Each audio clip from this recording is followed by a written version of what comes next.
So we agree. One more round of applause, please. Brilliant speech. So our very first international youth ambassador, she's a hardworking, positive thinker, and is an avid participant of quiz competitions. She plays the guitar and goes for science model competitions, and she does public speaking at an interstate level. She will be talking about the mystery of the coconut and the coconut shell. Could we please put our hands together for Mandeep Kaur?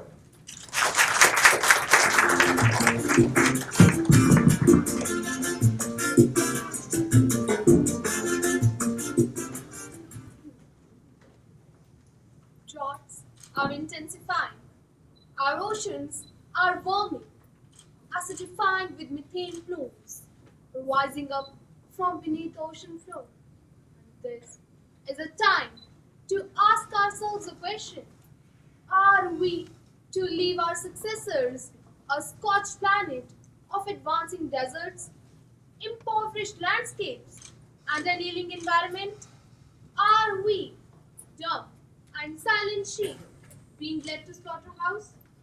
If you were asked when your birthday is, you would immediately reply. But how fast would you answer if the question were to be, when is World's Earth Day observed? You may take 5 seconds, 10 seconds, or even a single minute to answer it. When we think of the world as a system over space, we grow to understand that air pollution from North America could affect air quality in Asia, and that pesticides spread in Argentina could harm the fish stocks off the coast of Australia. And this brings us to the heart of the issue, that how do we convince people to make right choices, thus ensuring a sustainable future for us all? And the answer is through education.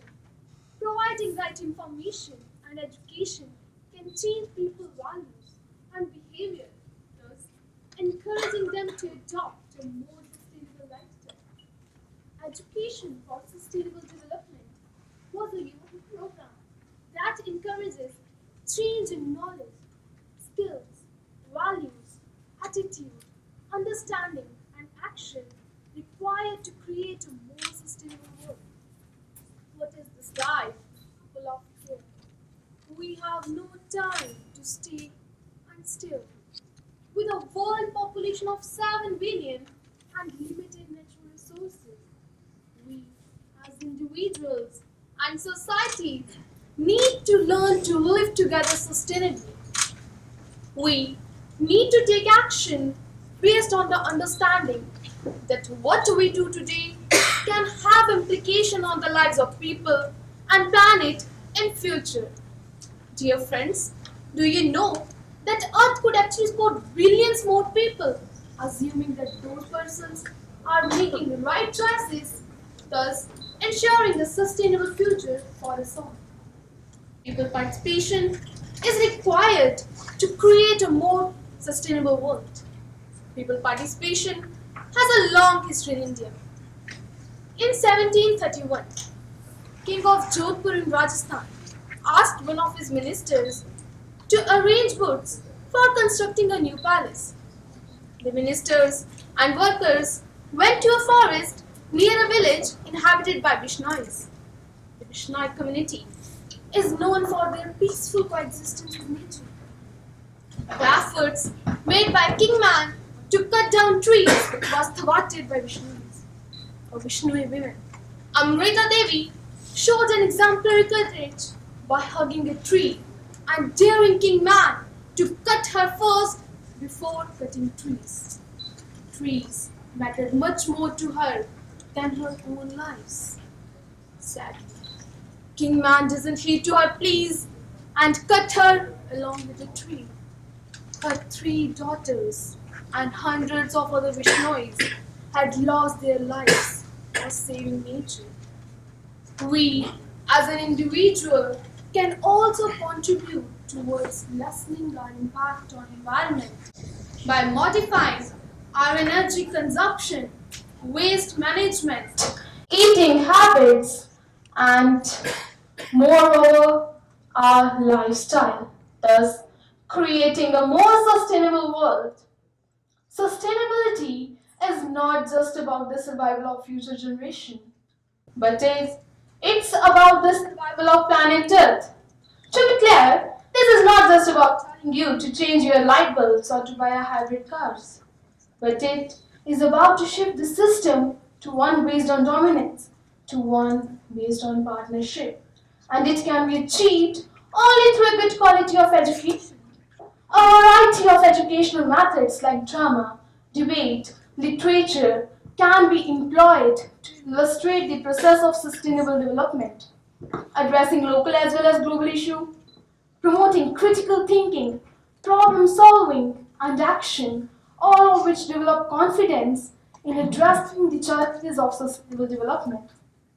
Even one day, I went to a local market to buy a coconut from coconut seller. To my surprise, he was having coconuts on one side of cart, while on other side, various plants were grown in coconut shells, and he gave his customers one plant as a gift. I asked him why he do so. He replied that when I was a child, my teacher told me, child, whatever you do in your life, always remember your planet and your responsibility towards your planet Earth. And this is my one of the way to save nature. I was very surprised that why not we all learn to think ecologically, understand the interconnectedness of human and natural ecosystem, and apply those understanding so that human and natural ecosystem may thrive on this planet Earth. I want to share my idea, that is golden rule of 3. Give 3 plants to a person to show your gratitude in turn of your help. And another one also, that is divide and survive. We all are having at least 3 members in a family, right? So why not we divide work among our family members to achieve goals of sustainable development?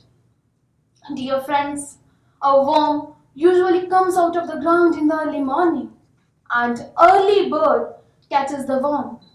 Here worm refers to the opportunity to save our planet Earth, and early bird refers to us. This is time for us to save nature and enjoy future. If you are a teacher, then teach your students and locals to take up the idea of sustainability. If you are a doctor or a scientist, then come up with ideas to conserve biodiversity. If you are a lawyer, then help those environmentalists to resolve environment protection cases. And if you are a parent, then teach your child to value nature and its gifts, because they are the future leaders. Every parent wants to see their child on the top of the hill. What's fun of that? If they are having no resource left to enjoy, to achieve success, and to thrive on this planet Earth. Dear friends, in words of Mr. Lesser R. Brown, we have not inherited this planet from our forefathers. We are borrowing this from our children. Thank you.